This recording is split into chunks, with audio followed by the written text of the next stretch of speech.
Nggak bisa Kapolri bertemu dengan Jaksa Agung dalam satu rapat. Mesti dipanggil secara dalam waktu berbeda. Oh, kalau gitu? dengan saya, iya. Karena nggak mau orang tuh ketemu kalau dalam rapat, kecuali upacara ya yang sifatnya sirna. Dalam rapat mereka nggak mau ketemu? Nggak. Kalau yang satu datang, ya, yang satu nggak mau datang.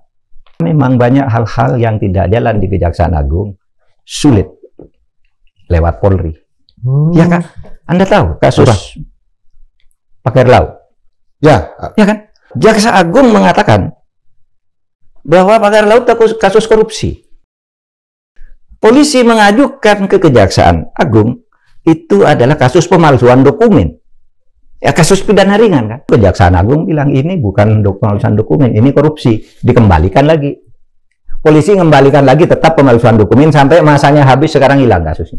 Dalam banyak kasus saya panggil Kejaksaan, saya panggil Polri, misalnya kasus Sambo, saya panggil semua. Ya, ya. Kasus Benito, kasus siapa saya panggil. Lalu waktu itu Riza Khalid juga. Riza Khalid ya. Zaman Pak Mahfud tuh Riza Khalid. Di mana? Nggak ada zaman saya. Zaman Pak Sudirman Said itu, Pak Sudirman sudah memberi rekomendasi menghadap Presiden Jokowi. Pak, ini Pak yang harus ditindak. Oh, janganlah katanya. Riza Khalid orang kuat, Setia Novanto orang kuat. Bagaimana kalau keduanya bersatu ini? Gitu kata Pak Jokowi. Terus nggak jalan kasus itu. Ada yang mau memberi ampun kepada Apeng namanya ya. Apeng. Surya Darmadi. Surya Darmadi yang dulu ditangkap karena pengelolaan hutan, pengelolaan sawit, lalu merambah ke hutan negara. Ya. Negara dirugikan 79 triliun. Ini oleh sebuah tim yang dibentuk oleh pemerintah mau dimasukkan ke daftar pengampunan. Sudah masuk daftarnya. Sudah masuk daftarnya. Bahwa ini masuk daftar pengampunan. Tapi ini kan proses hukumnya udah jalan karena baru ditangkap. Saya bilang saya tidak setuju ini masuk. Kalau yang lain mau diampuni karena belum masuk proses hukum, saya setuju. Tapi kalau yang ini, saya yang kawal. Kejaksaan Agung juga begitu. Saya kirim surat ke Menteri Kehutanan, ke Bu Nurbaya. Ini jangan diberi ampun. Kita proses hukumnya. Budi Ari. Ini mau meledak, mulai ini kasus kolusinya, kasus jual belinya. Ya, betul, Beli jabatan, kemudian operasi judol. Zaman saya masih Menko Budi Ari begitu ya, saya sikat juga seperti menteri sebelumnya.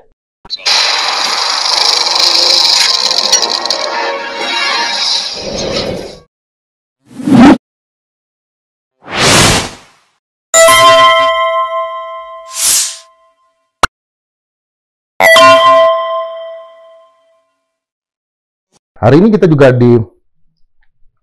dimunculkan dengan gelombang siklon amnesti yang dikeluarkan oleh Presiden Prabowo Subianto terhadap 1.178 orang ya. Dan untuk membahas ini kita mendatangkan lagi seorang guru besar yang sangat ceria, wajahnya tetap tersenyum, dari Universitas Islam Indonesia Yogyakarta, yang kita tahu bahwa memang itulah kampusnya para pendekar di bidang hukum. Profesor Dr. Mahfud MD. Di sini ya. Ya.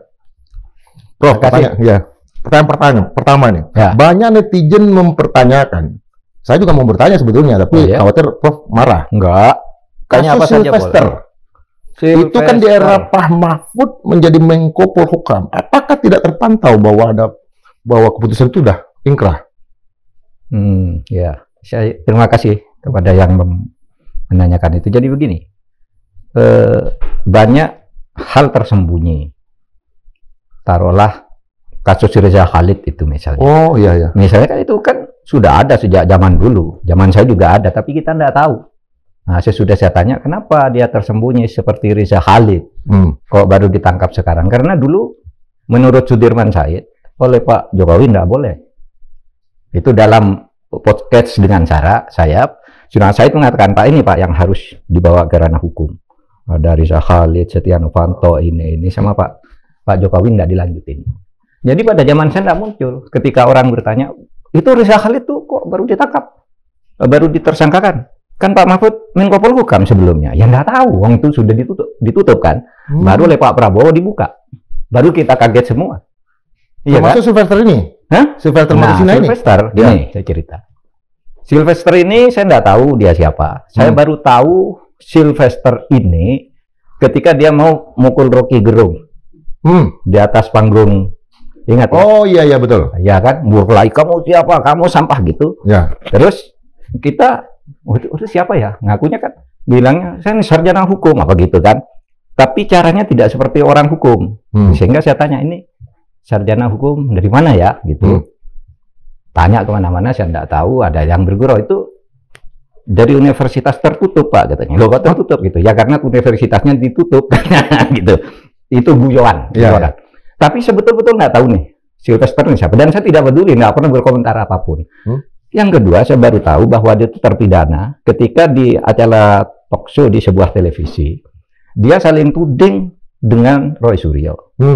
Roy Suryo mengatakan, kamu ini terpidana. Loh, kok terpidana? Belum menjalani hukuman. Lalu si Sylvester bilang, saya sudah selesai proses, sudah damai dengan Pak Yusuf Kalla. Enggak, kata Pak Roy Suryo kan. Saling tuding gitu, si Sylvester itu menunjukkan, kamu yang terpidana, ini gambarmu waktu dipidana, kata si Roy Suryo. Nah, saya lalu heran, oh ini ada terpidana, belum dieksekusi. Nah, kalau sebelumnya saya diam, itu kan urusan ijazah Pak Jokowi, udahlah dia berteriak ngomong apa, saya tidak berkomentar. Tapi yang ini bagi saya, loh kok ada orang begini, gitu kan? Terpidana belum dieksekusi, maka saya bilang ya harus dieksekusi, gitu kan? Banyak yang hari ini dieksekusi, iya kan? Kan banyak yang kemudian bilang, loh Pak Mahfud dulu kok diem aja, dulu nggak ada. Makanya kita bertanya, dieksekusi, divonis sebelum saya jadi menteri kan? Tanggal 20 bulan 5 tahun 1999 itu vonis. 20 Mei. Iya. Saya baru menteri kan 5 bulan berikutnya, Oktober kan? Nah, ini enggak pernah muncul nama ini. Baru terdengar di zaman ketika berdebat dengan Roy Suryo itu, baru orang kaget semua, kok ada orang terpidana belum dieksekusi. Berarti ada apa-apa kan? Dan biasa aja, orang tidak tahu kan, bukan tugas saya untuk menindak, karena saya kan bukan jaksa agung. Saya menteri koordinator tuh tidak mesti tahu semua apa yang terjadi di berbagai daerah, itu tugasnya jaksa agung. Kalau waktu saya muncul istilah dengan Roy Suryo, istilah seperti yang Roy Suryo bahwa ada terpidana tidak dieksekusi tapi juga tidak masuk DPO, daftar pencarian orang, pasti saya kejar. Ini kan baru muncul sekarang karena ada sesuatu di belakangnya. Iya toh, Pak Yusuf Kalla aja korbannya juga diabaikan begitu aja kan oleh backing yang di belakangnya ini, sehingga dia bebas berkeliaran. Maka saya katakan, tidak benar Anda mengatakan sudah selesai proses hukum kalau belum menjalani itu.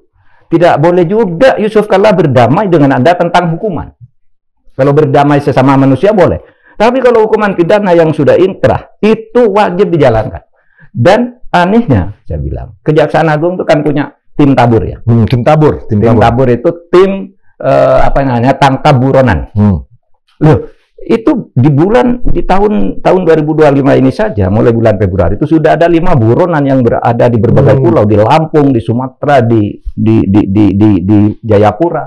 Ya, bisa diambil nih bulan ini, Mei, Februari apa. Lah ini yang ada di depan mata bolak-balik di televisi dan jadi komisaris. Iya. Untuk Sylvester ini, Prof, kita mau melakukan apa? Ya harus dieksekusi. Sekarang udah dieksekusi katanya. Belum ya, belum dipanggil. Harus dieksekusi apapun. Tidak boleh damai katanya. Sudah dimaafkan, tidak ada. Maaf itu bisa diberikan kalau dalam tindak pidana pertama tipiring, fitnah, pencemaran nama baik, lalu dimaafkan tapi sebelum diadili. Kalau sudah putusan pengadilan, tidak ada maaf di dalam hukum pidana itu. Atas putusan hukum pidana itu tidak ada damai, tidak ada maaf. Kalau perdata boleh. Saya diputus, Mahfud, kamu punya utang tuh sama Indra Piliang 2 miliar gitu. Lalu saya merasa uang saya tidak ada. Damai aja udah, kamu bayar 1 miliar, selesai. Boleh kalau perdata. Kalau pidana enggak boleh. Harus dieksekusi dan harus dikejar. Karena begini, kenapa saya tertarik dengan ini? Kalau urusan Sylvester berteriak soal ijazah, saya tidak pernah berkomentar apapun. Atau dia maki-maki kita, mungkin terserah aja. Tapi ini yang terancam ini sistem hukum kita. Orang terpidana bisa enak aja. Nanti semua orang tidak apa-apa, nanti ada yang bisa ngurus. Kita tidak akan dipidanakan, kan gitu kan? Lalu berkeliling seperti itu. Gitu. Berarti kita next step, berarti kita. Berarti negara kekuasaan, berarti bukan negara Rechtsstaat. Makanya. Jadi ini negara kekuasaan ya, tapi saya tidak tahu siapa yang main ini, ya kan?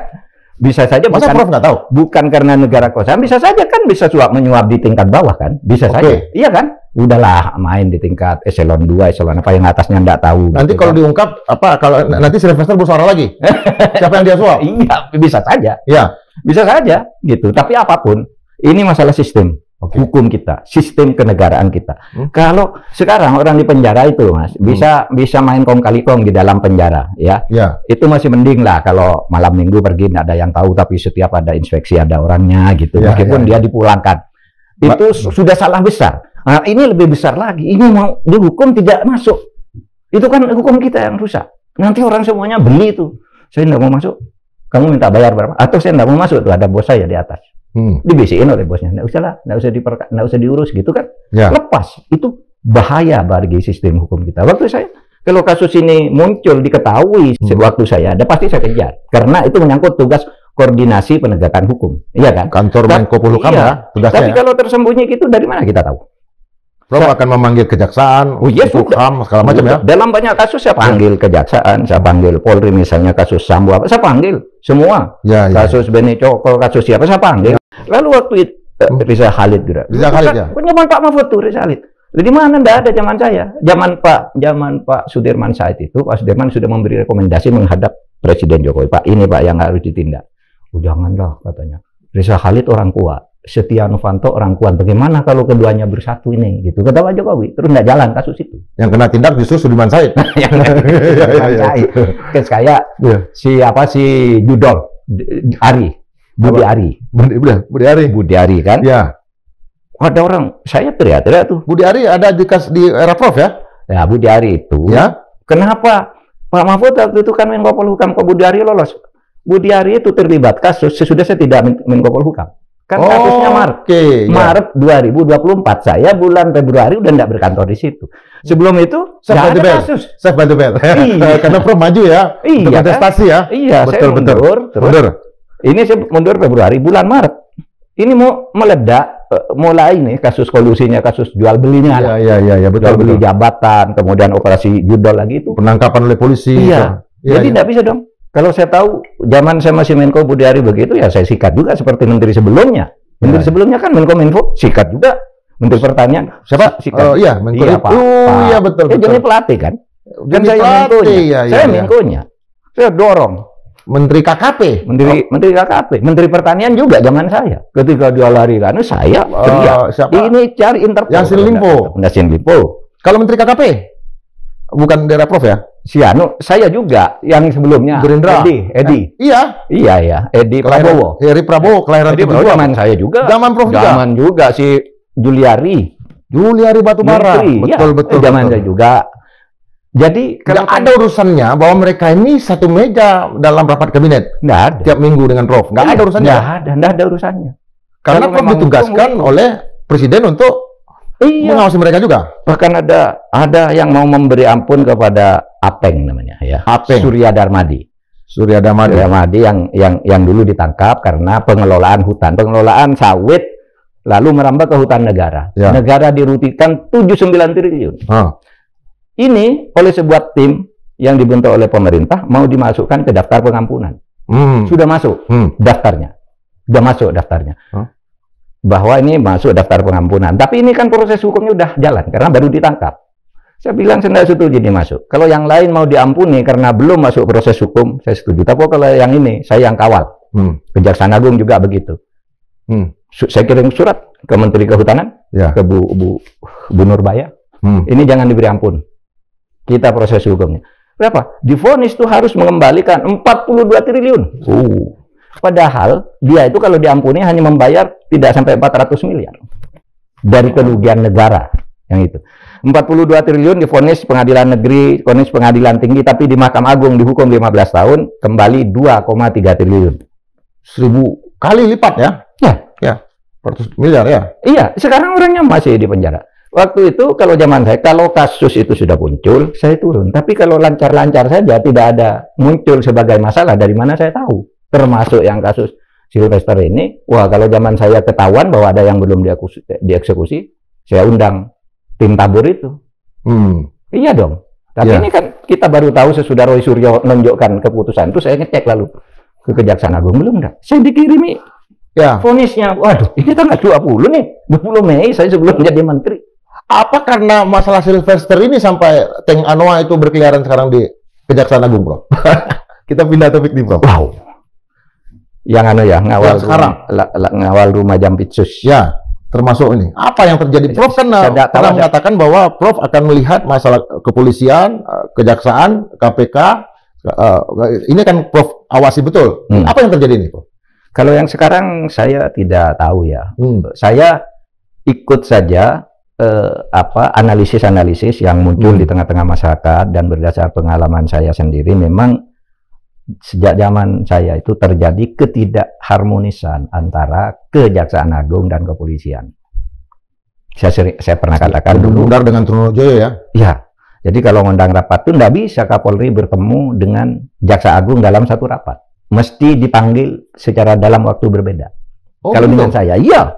Karena enggak mau orang tuh ketemu kalau dalam rapat, kecuali upacara ya yang sifatnya sirna. Dalam rapat mereka nggak mau ketemu? Enggak. Kalau yang satu datang, ya, yang satu nggak mau datang. Jadi sebelum itu sudah ada tim advance. Iya, tim advance itu sudah tanya, ini siapa datang, gitu. Nggak datang satunya, ini satunya nggak datang. Kecuali upacara gitu ya, upacara di mana nggak membahas apa-apa. Sehingga saya melihat memang upacara yang tidak membahas apa-apa. Iya, ya kan upacara nyanyi lalu baca pidato gitu. Tidak bahas apa-apa. Keren-keren bahasanya, Prof. Itu bisa datang semua. Ya. Nah itu, dan itu sudah saya sampaikan berkali-kali, ini Kejaksaan Agung nggak bisa, karena dia selalu punya perbedaan arah untuk menyelesaikan masalah gitu ya. Melihat sesuatu tuh tidak sama, sehingga saya panggilnya selalu. Kasus yang pernahkah untuk kasus yang sama ditanyakan kepada dua pihak ini? Oh iya, banyak kasus. Dan dua-duanya selalu berbeda.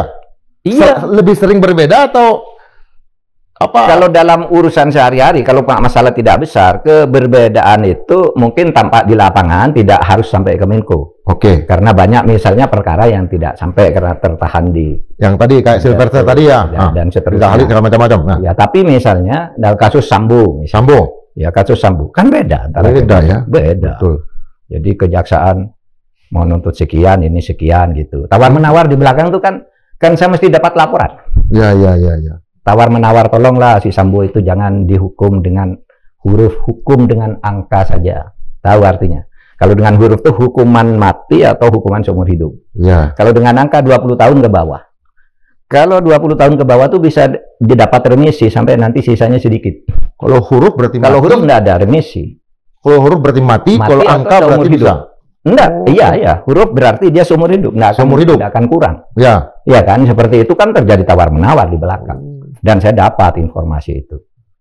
Ya saya kirim sinyal lah, hakim tidak usah takut, malah dituntut seumur hidup, tapi dijatuhi hukuman mati.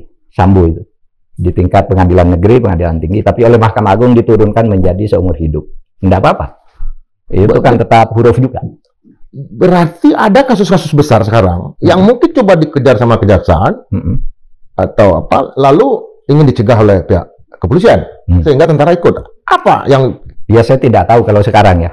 Kan ini dimulai dari peristiwa yang mengejutkan ketika TNI membuat MOU dengan Kejaksaan Agung bahwa keamanan, ya betul, ya keselamatan dan keamanan para jaksa, ya itu dilindungi oleh TNI, gitu kan? Ya. Itu kan melanggar undang-undang. Melanggar undang-undang? Iya dong. Di dalam undang-undang tentang Kejaksaan Agung, kerjasama TNI dengan Kejaksaan Agung untuk pengamanan itu boleh dilakukan atas permintaan Polri. Karena ini Jaksa Agung langsung minta ke TNI, ya kan?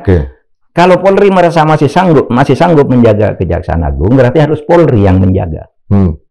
Ini ada baik di undang-undang kejaksaan undang-undang Kejaksaan Agung, undang-undang Polri, undang-undang TNI, kan begitu caranya. Kalau yang jaga keamanan dan keselamatan orang itu polisi. Kenapa sekarang langsung TNI? Nah kemudian kan begini analisis. Kalau saya, karena memang banyak hal-hal yang tidak jalan di Kejaksaan Agung, sulit lewat Polri. Ya kan? Anda tahu kasus Pak Herlaut? Ya kan? Jaksa Agung mengatakan bahwa Pak Herlaut kasus korupsi. Ya. Polisi mengajukan ke Kejaksaan Agung itu adalah kasus pemalsuan dokumen. Ya, kasus pidana ringan kan. Kan tidak mungkin itu pemalsuan dokumen, karena apa? Itu melibatkan lebih dari 300 sertifikat laut. Ya. Kalau satu mungkin ya bisa. Ya. Sertifikat laut di 16 desa yang mengaku memalsukan dokumen itu satu kepala desa, padahal 16 kepala desanya. Kan itu pasti korupsi, karena menyebabkan terlibat BPN, ke atas lagi, ke atas lagi. Sekarang kasus itu hilang. Coba kemana-mana. Tanya. Saya tanya Mas Indra, di mana kasus itu sekarang? Tidak ada. Karena oleh polisi diajukan sebagai kasus pemalsuan dokumen. Artinya begini, saya agak awam nih, Tom. Begini kan, pagar laut itu pelakunya korporasi. Ya, betul. Nama-nama perusahaannya disebut, orangnya disebut oleh LSM, ya kan? Dan presiden turun tangan, selesaikan itu. Ya. Saya sudah bicara dengan Pak Nusron Wahid, Menteri ATR BPN, bilang saya diperintahkan oleh Pak Prabowo harus mengungkap ini selengkap-lengkapnya. Ditemukanlah ratusan sertifikat yang tidak sah itu, yang kemudian dibatalkan. Ini kan pasti pidana kan? Ya. Tapi ketika diproses, ini oleh polisi diproses pemalsuan dokumen. Oh, kasus yang sama, tapi sama polisinya dianggap ini cuma masalah dokumen, pemalsuan dokumen. Oleh sebab itu, ketika disampaikan itu P19-nya ke Kejaksaan Agung bilang ini bukan pemalsuan dokumen, ini korupsi. Dikembalikan lagi. Polisi mengembalikan lagi tetap pemalsuan dokumen sampai masanya habis, sekarang hilang kasusnya. Ada masanya habis. Kenapa? Masa untuk pemalsuan dokumen ini kan dibiarin aja kan, akhirnya tersangkanya itu dilepas. Arsin itu, kepala desa itu. Iya betul, itu maksud saya. Kepala desanya dilepas. Dilepas karena ini belum P21, ini belum selesai. Dia kelamaan. Kenapa? Hak dia sebagai warga negara ditahan, itu kan ada waktunya. Kalau sekian lama belum P21 tidak bisa diserahkan ke kejaksaan, kan gitu. Iya. Nah itu sekarang kasusnya hilang. Anda bayangkan itu, pagar laut yang begitu besar, gegap gempita, sekarang hilang. Itulah sebabnya kemudian timbul isu ini, hambatannya di polisi, isunya. Sehingga lalu timbul, kalau gitu kejaksaan itu kerjasama dengan TNI aja. Melanggar hukum itu jelas. Kalau kerjasama dengan TNI, kejaksaan melanggar hukum, udah jelas lah. Karena itu menyangkut pengamanan kan. Nah, saya tidak tahu. Yang sekarang ada di rumah Jampitsus, di mana rumahnya dikawal oleh 10 TNI. Di mana rumah itu, ini kasus apa gitu ya. Kita lihat aja perkembangannya. Saya mau tanya juga kasus terakhir nih, saya baca supaya saya tidak salah. Prof. Nih, Ibu Susi Pujastuti. Ya. Pak Presiden Prabowo, Kemensesnek, Seskap, Deddy Mulyadi mohon perhatiannya. Hari ini saya sebagai rakyat Bapak sangat prihatin dan luar biasa terluka. Saya menghadiri rapat atas penkaflingan izin KJA di Pantai Timur Pangandaran, di mana ternyata Pantai Timur Pangandaran sudah diberikan izin kepada 3 perusahaan untuk membuat KJA. Seharusnya 3 perusahaan ini tidak bisa dapat izin. Dulu Bapak Presiden Prabowo waktu berperahu sudah berjanji yang sangat kita hargai untuk mengganti bagan-bagan bambu supaya Pantai Pangandaran lebih indah dan perikanan tangkap lebih produktif lagi. Jam 9.46, 6 Agustus, udah 1.122 view. Bu Susi kan? Bu Susi hari ini dia teriak. Iya. Jadi ini sama anunya. Karakter kasusnya itu sama. Ada penguasaan dan pengusahaan laut yang jelas oleh undang-undang dilarang. Pengusahaan laut itu hanya boleh untuk ekowisata, ya. Itu ada, tetapi itu bukan untuk dimiliki, bukan untuk disertifikasi. Pasti harus terbuka, harus terbuka, semua publik gitu. Iya, tidak boleh disertifikat atas nama swasta. Tapi diberi izin aja kamu beroperasi di situ gitu. Kalau ada misalnya ada pulau kecil di situ, sudah diolah aja itu gitu. Tapi ini terjadi kayak gini. Dan itu sebabnya kasus ini kan mirip, ya sama lah dengan kasus pagar laut di Tangerang, ada di luar Jawa masih banyak, di Jawa Timur juga ada beberapa. Makanya ini lalu macet terus gimana? Kalau tidak ada orang yang berani menerobos ini, mungkin, saya tidak tahu apa benar apa enggak. Mungkin masuknya TNI ke kejaksaan dalam rangka itu. Karena mungkin kalau ikut normal-normal lewat polisi agak sulit karena sudah terlalu rumit. Saya tidak menuduh polisi terlibat. Pokoknya agak sulit lah kalau diselesaikan oleh TNI. Termasuk kemudian ditetapkannya Reza Khalid sebagai tersangka kan sesudah ada kerjasama dengan TNI kan. Ya, jadi Bu Susi, kalau bisa mohon hadir ke Madilog, Bu Susi, biar kita bahas ini lebih kencang lagi bersama Pak Mahfud. Iya, ya Bu Susi di sini, Bu. Ya, Bu, tuh. Prof, di era Prof, apakah ada amnesti yang diberikan oleh Presiden Jokowi? Ada. Apa? Ada dua. Dua, Prof. Satu, Saiful Mahdi. Ini dosen Unsia, Fakultas Teknik, menulis kritik di sebuah medsos bahwa fakultasnya begini-begini, tidak fair, macam-macam. Dia dipidanakan, masuk ke penjara. Undang-undang IT ya? Iya, masuk. Memfitnah fakultas, dekan, dan sebagainya, masuk ke penjara. Nah, ketika kira-kira kurang 2 minggu, kurang seminggu gitu, dia mau habis masa penahanannya, kan LSM datang ke kantor saya, Pak, ini orang dianiaya, tidak berbuat apa-apa, tidak salah, hanya kritik biasa, dipenjarakan. Akibatnya apa? Kalau sampai 2 minggu dia selesai penjara, itu ya lepas, pegawai negerinya dicopot. Kalau 2 minggu ya? Oh, itu tidak mau habis, dihukumnya lama, tapi kalau 2 minggu ya lepas, dia tidak bisa ditolong, copot. Maka satu-satunya jalan adalah diberi amnesti agar sebelum habis ini diampuni oleh presiden. Ya. Karena kalau sudah terlanjur keluar kan tidak bisa diampuni, tapi diberi gerasi. Ya. Kalau gerasi itu harus mengaku salah dulu, nggak bisa kembali pegawai negeri. Pegawai negerinya hilang. Hilang dong. Kalau gerasi kan dia salah dan mengaku salah. Gitu kalau kan? Gerasi kita salah dan mengaku salah. Iya. Baru dikasih gerasi pengampunan ya. Iya dong. Kalau Kalau amnesti dianggap tidak ada, peniadaan perbuatan pidananya itu dianggap tidak ada. Jadi begitu ini saya usul presiden setuju, diberi amnesti. Saya kirim surat. Ya, presiden kirim surat, saya bawa ke DPR. Pas hari terakhir sidang DPR, ini surat belum dibuka. Sidang DPR berikutnya adalah sesudah reses. Berarti antara sidang terakhir dengan reses ini habis. Sudah berkekuatan tetap, iya toh, sudah keluar dan sudah selesai menjalani hukuman, berarti dia harus berhenti kan sebagai pegawai negeri. Nah, surat ini sampai pada hari terakhir sidang belum dibahas di DPR. Saya telepon Pak Dasko.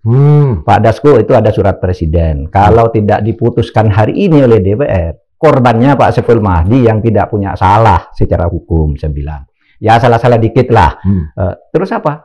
Kata Pak Dasko, Pak Menteri, suratnya belum bisa dibaca hari ini karena suratnya masih ada di meja Bu Puan. Bu Puan sekarang sedang di Prancis, yang memimpin sidang hari ini Pak Muhaimin. Tapi saya usahakan, kata Pak Dasko kan, diantar di proses apa, surat itu ditemukan langsung dibacakan di depan sidang paripurna oleh Pak Muhaimin. DPR setuju memberi amnesti kepada langsung sidang paripurna ya. Langsung sidang paripurna memberi amnesti kepada Saiful Mahdi, dan oleh sebab itu dia langsung keluar hari itu juga, langsung menjadi pegawai lagi. Iya. Tinggal pengaktifan. Beda dengan kemarin ya, cuma pimpinan DPR kemarin kan? Nah, itu kita harus bicarakan. Kita harus bicarakan substansi ke depan, mekanismenya, Bro. Karena janji pemerintahan ini kan 40.000 amnesti. Ini kan baru 1.178. Masih panjang, Bro. Tapi kita harus bahas lain kali itu. Harus lewat sidang paripurna. Jadi itu ada zaman Pak Jokowi ada. Ya, yang kedua apa, Bro? Yang kedua, Baik Nuril, ingat kan?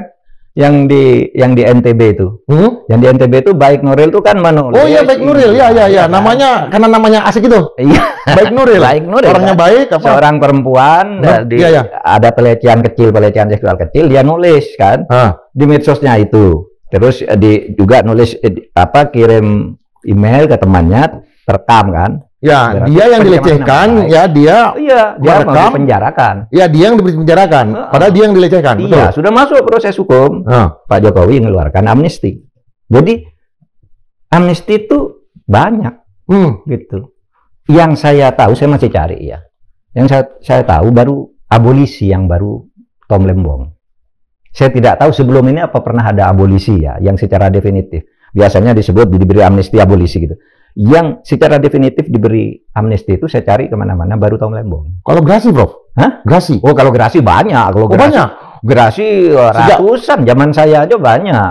Orang coba. mengaku salah, orang mengaku salah terus minta ampun gitu. Banyak kalau gerasi itu yang diberikan. Banyak, Bro. Anas Makmun, gerasi. Iya kan? Iya. Oh iya, yang kedua. Iya, yang kedua. Ini kan dia udah masuk. Iya. Habis itu yang kedua, apa dia mau dimasukkan lagi? Bukan. Yang terakhir itu belum habis. Iya, belum habis yang terakhir. Belum habis, dikeluarkan. Belum habis masa hukumannya, dikeluarkan, diberi gerasi. Ya. Ingat, Saya sempat bicara dengan Pak JK itu, sama Bang Surya Paloh. Karena ini Pak Atu ini udah tua, saya bilang. Iya. Kalau gerasi banyak. Itu gerasi, Anas Mamun, contoh. Ada lagi, Prof? Kalau nggak salah dulu Pak Saukani juga di zaman Pak SBY ya. Pak Saukani ya? Nah, kalau permintaan yang gerasi ke tempat saya itu banyak banget. Yang Gorbi itu, yang narkoba orang Australia. Yang Australia dia pergi. Kan gerasi kan? Ya, itu gerasi ya? Gerasi. Kemudian yang orang Filipina yang kemarin dibalikan ke negara segala macam itu digerasi ya? Itu digerasi, dikasih gerasi dulu, baru kemudian narkoba juga kan? Iya. Kalau itu penukaran ini. Penukaran tawanan, tetapi kan dia harus digerasi dulu kan? Iya, betul. Sementara yang kita warga negara kita yang di sana digerasi juga? Iya, balik. Perjanjiannya begitu. Dengan Australia juga begitu. Dengan Australia ya, dengan Gorbi Filipina ya, kalau dengan Singapura bro yang paling banyak ini nih. Dengan Singapura ya banyak juga, tapi saya tidak hafal satu-satu ya. Tapi dengan Singapura kebetulan kita sekarang punya perjanjian ekstradisi. Ya. Udah ya? Sudah. Ya tinggal ini aja. Cara kita memulangkan Riza Khalid dari Malaysia, Prof. Cara kita memulangkan dia apakah awas lewat dengan ini atau bantuan secara pemerintahan aja dari Malaysia? Biasanya gini kan, cara pemulangan itu ada dua. Satu ekstradisi, kalau itu punya perjanjian ekstradisi. Ya. Kalau dengan Singapura, ekstradisinya itu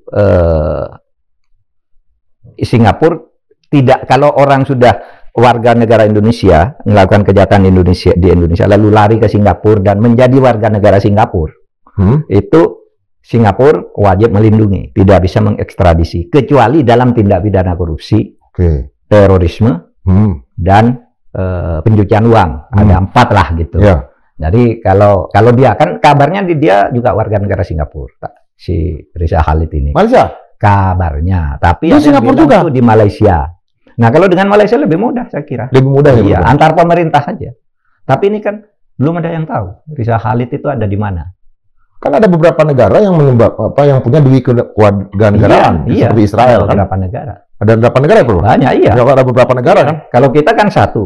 Kita kan satu kok. Iya. Ya. Itu akan jadi problem lagi. Kalau misalnya ternyata Riza Khalid itu menjadi warga negara-negara lain, berarti dia saat itu otomatis kewarganegaraan Indonesianya hilang. Iya kan? Iya. Kita tidak punya akses lagi. Ya, karena kita menganut prinsip satu kewarganegaraan. Satu kewarganegaraan. Tapi oke lah, nanti saya kira pemerintah bisa mencari jalan lah untuk itu. Yang penting kita kejar aja nih Riza Khalid. Ini harta-hartanya kan kemarin udah disita ya. Iya. Beberapa mobil, lalu dia juga sudah diberi panggilan kedua. Kalau ketiga nanti tidak datang, nanti DPO lewat Interpol. Ya. Kalau kita lihat lagi nih, Prof, politik hukum di balik amnesti abolisi ini diberikan sekarang, padahal kita udah tahu kan janji-janji pemerintah kan 400.000. Itu mau ujungnya kemana nih, Prof? Ya. Mau menghabiskan, mau memasuk. Sekarang kan yang kita tahu adalah ini dibonceng sama, kebetulan yang dibonceng sama isu Tom Lembong sama Hasto, tapi ini yang seolah di depan. Ya. Padahal ini ikutnya belakangan. Artinya daftar masuk Tom Lembong, Hasto pasti nomor urut belakangan lah kan. Nah, ujungnya kemana nih, Prof? Jadi begini, kalau yang amnesti untuk yang ribuan orang itu, itu banyak sekali yang sudah dilakukan oleh pemerintah. Zaman COVID itu kan ribuan juga. Zaman COVID. Oh iya, betul. Iya kan, ingat kan? Kita mengeluarkan ribuan orang dari berbagai. Keluarkan dan ditunda malah dihapus. Iya kan. Jadi kebijakan tentang amnesti itu untuk mengurangi isi penjara juga, apalagi waktu itu COVID. COVID itu kan orang tidak boleh berdekatan kan. Jadi diseleksi yang tua, yang korban-korban narkoba kan. Yang mestinya direhab aja. Direhabilitasi itu semuanya dikeluarkan zaman itu. Jadi amnesti sudah banyak sekali dilakukan. Nah, kasus Tom Lembong dan Hasto itu kemudian menjadi bagian dari ini, tetapi memang lalu ada unsur politisnya kan, penilaiannya, iya kan? Orang jadi ribut, kenapa Tom Lembong itu dibebaskan, kenapa Hasto dibebaskan? Lalu terjadilah perdebatan bahwa ini karena politik, gitu kan? Ini karena politik. Jadi kenapa politik? Karena pengadilannya itu sejak awal dinilai tidak wajar, ya kan? Ada politisasi terhadap pengadilan itu. Diakui atau tidak oleh aparat penegak hukum, itu yang menjadi kesan umum masyarakat karena rangkaian peristiwa yang mendahului. Misalnya kenapa dinilai politis Hasto? Ya karena dia tuh yang sekarang menjadi dasar penghukuman bagi dia itu adalah hal yang dulu sudah ada di tahun 2020. Kenapa baru sekarang? Sesudah pecah dengan Pak Jokowi. Kan gitu pertanyaan orang. Kenapa tidak KPK yang sebelumnya juga? Iya, kenapa tidak KPK yang sebelumnya? Iya kan? Karena KPK yang sebelumnya itu bersama Pak Hasto, bersama Pak Jokowi itu masih satu perahu. Ya. Sehingga dulu aman, gitu. Aman. Itu kan politisnya. Padahal perkaranya tuh saya tidak mengecilkan arti tindakan. Perkaranya tuh kan kecil banget. Kecil. Dituduh nyuap, itu pun masih debatable apa betul dia nyuap atau cuma nyumbang atau duitnya dia apa yang dibayar dan sebagainya. Yang biasa di partai kan begitu. Dan itu kan sudah ada pada bulan Februari tahun 2020. Kenapa baru muncul sekarang? Orang lalu menyebut itu politis. Karena tidak ada hal baru dari yang diucapkan tahun 2020, tidak ada hal baru yang dimunculkan sekarang. Ya. Sama-sama Harun Masiku ndak ada. Katanya dulu, harus tangkap Harun Masiku dulu dong. Ya, baru ndak ada. Nah, sekarang tetap tidak ada Harun Masikunya. Kenapa? Itu orang lalu menilainya politis. Apalagi itu konflik. Ya, konflik dengan Pak Jokowi. Yang kalau saya mengutip nih, sebelum Hasto ditetapkan sebagai tersangka itu, lalu ada utusan datang ke Hasto, minta ini saya ngutip dari pengacaranya. Saya juga dengar dari Hasto, tapi yang sudah diumumkan secara resmi oleh Magdir Ismail lewat televisi. Magdir ya pada bulan Desember itu Hasto didatangi oleh seorang. Hasto suruh mundur dari sekjen, ya dalam 1 kali 24 jam. Dan kedua, tidak boleh ada pemecatan di PDIP. Waktu itu kan sudah ramai mau dipecat 43 orang, termasuk Pak Jokowi dan sebagainya. Itu Pak Jokowi akan merasa terpukul kalau ada pemecatan di situ. Pada waktu itu yang diumumkan yang sudah muncul di media. Jadi bukan saya yang ngarang. Itu ada tanggal-tanggalnya segala kapan mereka datang. Nah, karena Hasto tidak ini, lalu kemudian terjadi pencepatan pelantikan pimpinan KPK. Karena apa? Karena pimpinan KPK yang ada sebelum lambat menetapkan Hasto. Sehingga ini dipercepat nih, KPK yang sekarang dipercepat. Seharusnya tanggal 20, tanggal 16. Sudah dilantik. Lalu ngerjain Hasto terus sampai pada akhirnya sesudah tanggal 22 expose, 20 Desember, tanggal 23 tersangka. Gitu kan? Cepat sekali. Artinya itu orang nilai politis. Kita kan tidak mau kan? Orang mau korupsi kok tidak dihukum. Saya dorong kalau korupsi. Tapi ini politis sekali, sehingga saya katakan saya tidak mau menggunakan istilah kriminalisasi untuk ini, karena kriminalisasi itu orang tidak melakukan sesuatu tapi dibuatkan kasus. Tapi kalau ini politisasi, kasusnya sudah ada dulu, ditunda-tunda. Politik hukumnya ya? Iya. Politik hukumnya, ada masalah hukum, tapi kepentingan politik yang bekerja itu kan bisa ditunda, pas segala macam, tunggu ini dulu. Artinya bakal ada pembajakan dan Hasto kalau dia mundur jadi sekjen, partainya akan dibajak lah karena dia ada seorang mualim kan. Selain Mahkoda dia kan mualim satu ini. Oke, jadi yang saya katakan nih, yang saya katakan ini muncul di persidangan. Gitu. Muncul di persidangan. Ini Hasto kan katakan gitu. Magdir juga mencatat itu, mengumumkan gitu. Yang kan sama si Lembong, kan sama juga kan. Apa sih salahnya Lembong? Mensreanya tidak ada. Mensreat itu dalam arti niat jahat. Kalau niat membuat itu pasti ada, motif pasti ada. Tapi mensreat itu artinya niat jahat. Di mana jahatnya dia? Dia punya bukti diperintah oleh presiden. Dan presiden sekarang mengaku sesudah diberi abolisi, itu memang saya yang nyuruh. Urusan teknis itu urusan menteri. Nah itu padahal kalau disuruh presiden kan berarti dia tidak punya niat jahat. Iya kan? Dia tidak dapat apa-apa dari situ, gitu ya. Jadi mensreatnya yang 4 unsur itu tidak ada. Tapi tetap dihukum juga. Itulah sebabnya begitu Pak Prabowo memberi amnesti, memberi abolisi, saya menyambut baik. Bukan karena saya setuju intervensi politik terhadap hukum, tapi ini pengadilan yang sesat dari bawah ini kalau tidak dipotong di sini akan sampai ke Mahkamah Agung. Rusak pengadilan kita. Potong dulu di sini. Ya, dari 40.000, Prof. 40.000. Sekarang baru 1.178. Artinya ada sekitar 38.000 lagi yang akan diberikan amnesti dalam 5 tahun. Ya. Bagaimana formulanya, Prof? Yang terbaik, yang tadi Prof katakan mau kita bahas aja sekarang, Prof. Formula apa maksudnya? Formula untuk amnesti kan kemarin kan cuma oleh pimpinan. Iya. Apa formula yang terbaik untuk Agustus tahun depan? Misalnya keluar 5.000. Lebih baik formula itu. kalau di internal pemerintah sudah ada ukurannya, umur sekian, kasusnya ini, hukumannya sekian, kesehatan, semua sudah ada ukurannya di pemerintah. Dan fakta, waktu saya meninggalkan Kemenko Polhukam itu ada kapasitas penjara kita itu hanya 130.000 di seluruh Indonesia. Penghuninya 273.000. 273.000. 2 kali lipat. Dan yang terbanyak itu narkoba, orang jadi korban. Pemakai ya? Korban, pemakai. Ya. Oleh sebab itu pada waktu itu kita ya sudah keluarkan aja nih semua gitu. Nah, di DPR, Pak, harus Presiden kirim surat ke DPR. DPR lalu membaca surat Presiden itu secara resmi. Seperti yang Saiful Mahdi itu dibaca di sidang paripurna. Jadi kalau yang kemarin substansinya kita setuju, ya, tapi kita kan tidak tahu ya prosedurnya gimana ya, rapatnya kapan, gitu betul. Kan? Karena reses. Iya kan, pembicaraannya di mana kan harus. Tapi kan memang nggak ada vakum. Ada nggak vakum of power di legislatif kan? Nggak ada, tidak. Selalu ada. Selalu harus selalu dianggap kan? Ada, iya. Harus selalu dianggap ada kan? Iya. Prof kan dulu pernah pimpinan juga. Iya. Artinya ada pintu. Iya, ada apapun. Tetapi ke depan, ketika kita bacakan nama-nama si A, si B, segala macam, tolok ukurnya di sini, dia ada di penjara ini, segala macam, orang bisa cek segala macam, orang bisa kasih masukan. Itu kan lebih transparan. Iya. Ada 2 kelemahan yang kemarin itu. Ya. Pertama, sampai sekarang pemerintah itu tidak mengumumkan apa alasannya. Iya kan? Kenapa Tom Lembong itu diberi abolisi? Kenapa Hasto itu amnesti?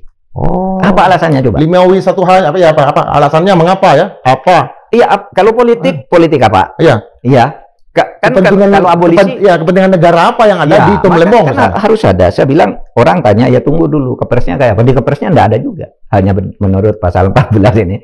Kenapa? Kan mestinya diurai ya. Karena ini prosesnya ini kan bisa saja karena kalau ini dilanjutkan masyarakat akan gaduh, bisa tuh abolisi. Iya kan, kalau ada toko besar, penjahat besar sekalipun, kalau ini bunuh nanti di sana akan terjadi pembakaran atau pembantaian atau apa. Atau nanti orang spekulasi terus dengan apa dengan bahan-bahan pangan. Iya. Sehingga gejolak akan muncul terus. Abolisi sudah, berhenti. Ya. Nggak usah dipersoalkan lagi, bisa. Ya. Bisa abolisi. Ya. Kalau amnesti peniadaan akibat pidana pengampunan lah ya. Pengampunan. Itu kenapa Hasto amnesti? Ini abolisi. Kan belum ada penjelasannya sekarang. Oleh sebab itu usul kita kepada pemerintah ke depannya itu harus jelas dasar pertimbangannya. Lalu yang kedua di DPR itu supaya dibahas terbuka. Seperti kasus Baik Nuril dan Saiful Mahdi. Dibahas kan di DPR. Betul. Kalau tidak bisa sidang pleno, di sidang komisi 3 misalnya yang membidangi hukum. Gitu. Jangan dibawa tangan lagi ya seolah-olah yang dapat amnesti ini katakanlah yang siram-siram lagi dia dapat amnesti. Iya, makanya itu kekhawatiran orang yang saya setuju. Pasar gelap keadilan ya? Iya, pasar gelap keadilan saya setuju dengan kekhawatiran kalau cara begini terus nanti orang berbuat apa aja lalu minta amnesti ke presiden. Gitu kan? Iya. Iya kan? Bisa nanti. Atau tapi positifnya sekarang presiden bisa kamu jangan main-main lah jual hukum dari bawah ke sini. Kalau kamu main-main saya hadang di sini. Kan bisa juga. Bisa positif, bisa negatif. Oleh sebab itu untuk menghilangkan pertentangan antara positif dan negatif, satu alasannya itu apa? Yang kedua bagaimana mekanisme di DPR supaya terbuka, dibaca oleh masyarakat. Gitu. Ada kita di kalangan pengamat politik mengatakan bahwa ini hak amnesti, abolisi, grasi, rehabilitasi, ini hak yudikatif yang diberikan kepada kepala negara. Bagaimana penjelasannya sebetulnya? Ini ada nggak di negara lain juga, Prof? Memang berbagai negara ada, pastilah, pasti. Oh, memberikan hak prerogatif. Biden ya? Iya, bisa. Di mana-mana harus ada. Grasi ya? Bahkan karena itu ada digunakan juga untuk kepentingan politik sepihak oleh pemerintah juga bisa. Hak prerogatif itu artinya hak istimewa yang diberikan kepada seorang presiden. Yang tidak perlu mendapat persetujuan pihak manapun. Sehingga ketika presiden memberi amnesti, abolisi, itu ke DPR itu bukan minta persetujuan, minta pertimbangan. Iya kan? Presiden memberi amnesti dan abolisi setelah mendengar pertimbangan DPR. Mendengar pertimbangan. Seumpama ditolak juga DPR bilang tidak, presiden tetap bisa karena ini hak prerogatif. Hak prerogatif itu apa? Ukurannya subjektif. Namanya dalam hukum hak subjektif presiden. Hak subjektif presiden. Iya, presiden yang menentukan ukurannya. Kamu nggak usah tanya. Loh Bapak kok begitu? Ya kamu kalau kamu ingin jadi kamu yang jadi presiden. Kan bisa begitu presiden ya kan? Memang begitu. Seperti beda dengan membuat undang-undang, harus dengan persetujuan DPR. Itu bukan persetujuan ya, betul. Yang satu pertimbangan, yang satu persetujuan. Anggaran, kalau anggaran? Karena nggak persetujuan dong. Persetujuan juga anggaran ya, budget, legislasi sama pengawasan ya? Iya, anggaran. Karena kan harus dituangkan dalam undang-undang anggaran. Iya. Dengan undang-undang APBN kan. Nah, itu harus dengan Presiden dan DPR. Yang kalau sekarang Prof melihat kita kan lihat ini positif, memberikan dampak luar biasa untuk persatuan dan segala macam bangsa ini. Tapi banyak juga, bukan banyak ya, terutama dari kalangan civil society yang bergerak di bidang hukum, itu mempertanyakan ini. Saya bacalah banyak sekali kan Fitri Susanti dan kawan-kawan kita. Itu kekhawatiran mereka apa itu sebetulnya? Kekhawatiran mereka, saya setuju. Nanti kalau banyak yang begini, apa gunanya pengadilan? Nanti tinggal orang mendekati presiden aja biar diberi amnesti. Kan gitu kata mereka. Ya. Dan jangan terlalu banyak memberi peluang kepada presiden untuk menggunakan hak prerogatif. Termasuk mereka ini, si Zainal Arifin Husein, Bivitri Susanti, Ferry Amsari. Ini termasuk orang yang tidak setuju kalau sebuah peraturan itu dikeluarkan dalam bentuk perpu, kecuali sangat-sangat luar biasa. Mereka selalu mengkritik perpu karena perpu itu memberi pintu kepada presiden untuk sewenang-wenang, kata mereka ini. Ya. Tapi kalau konstitusi kan mengatakan terkadang perpu itu diperlukan dalam kegentingan yang memaksa. Ya. Terkadang amnesti dan abolisi itu diperlukan untuk kemaslahatan, untuk kemanfaatan hukum, kan gitu kan? Itu filosofinya kan begitu dari Gustav Radbach itu kan, ada dong. Ya. Tetapi penggunaannya kan yang tidak kita inginkan. Tapi kalau pelembagaannya, penuangannya dalam peraturan itu harus ada pintu keluar seperti itu, dan itu memang ya itulah dia menjadi presiden harus diberi kewenangan seperti itu karena dia kan kepala negara. Artinya nih ditanyakan oleh teman-teman ini adalah politik hukumnya dalam arti subjektivitas presiden itu sendiri yang ditanyakan. Kapan dia digunakan, kapan itu menguntungkan bagi kepentingan presiden sendiri? Iya, bisa. Tapi menurut Prof, presiden untung nggak untuk masalah ini? Ya, yang kasus Tom Lembong. Ya, kasus secara keseluruhan amnesti abolisi. Ya, menurut saya presiden dapat keuntungan juga, tapi dia tidak mengambil keuntungan karena peristiwanya itu sendiri. Dapat keuntungan karena kegaduhan menjadi terselesaikan. Kemudian desakan-desakan kepada pemerintah kan ini banyak orang yang mendesak agar Tom Lembong itu dibebaskan, lalu minta ke pemerintah. Lalu dengan begitu sudah lepas kan presiden dari urusan itu. Dan masyarakat sendiri, meskipun ada yang tidak setuju, ya banyak yang setuju bahwa itu penting dalam situasi seperti ini. Kalau Anda mau tanya siapa, kalau pakar hukum yang setuju misalnya Jimli Asidiki. Ya, saya cek. Ya, Hamid Awaludin. Ya. Yusril udah pasti karena. Udah pastilah, Bang Yusril. Lalu saya masuk di situ dan banyak yang sangat setuju dengan. Tapi banyak juga yang tidak setuju. Tidak apa, ini negara demokrasi kan. Akhirnya presiden memutuskan seperti itu. Ya memang. Di dalam negara demokrasi harus ada yang mengambil keputusan kan agar rakyat tidak kabur sendiri. Yang berkelahi sekarang justru yang mempertanyakan putusan itu adalah lawannya Jokowi. Apakah memang putusan ini adalah juga pertanda bahwa karena yang diampuni diberi amnesti adalah terutama pasal yang terkait dengan penghinaan terhadap Presiden Jokowi, uangnya dan segala macam.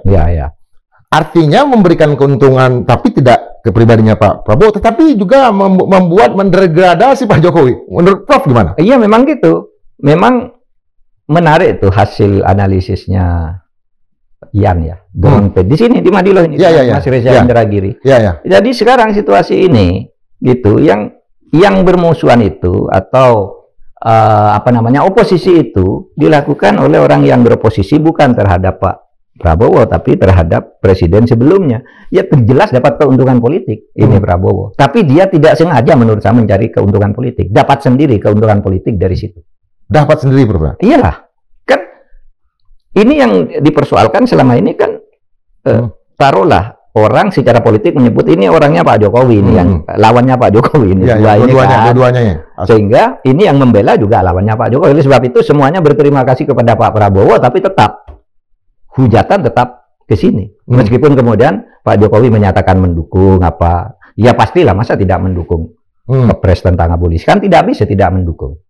Ya pasti harus mengatakan saya mendukung, kan begitu. Tapi dampaknya nanti Prof, tanggal 17 Agustus nanti, kemungkinan besar yang hadir di istana itu adalah Pak Tri Sutrisno, Ibu Megawati, Pak Yusuf Kalla, siapa lagi? Pak Budiono, yang masih itu, siapa lagi Prof? Mudah-mudahan Pak SBY gitu. Pak SBY, Pak SBY kan dari gambar ini Prof. Tapi yang tidak akan hadir adalah Pak Jokowi sendiri. Saya tidak tahu, belum tentu juga. Enggak, dampak politiknya Prof. Oh gitu. Ke istana negara nanti apa? Iya. Artinya akan ada aja alasan. Iya pasti. Dari alasan kemarin aja kan juga tidak. Artinya persatuan itu juga menjadi persatian ya kata Bung Hatta kan sulit dihindari. Jadi begini, situasi sekarang ini kalau dalam bahasa agama namanya akhafud dororen. Akhafud dororen itu situasi dilematis. Anda menghadapi dua hal yang sama jeleknya, ya, tetapi pilihlah yang jeleknya lebih sedikit. Amnesti, abolisi itu jelek bagi politik. Tapi kalau tidak amnesti, tidak ada abolisi juga jelek bagi politik karena hukum sudah dibangun secara salah dari bawah.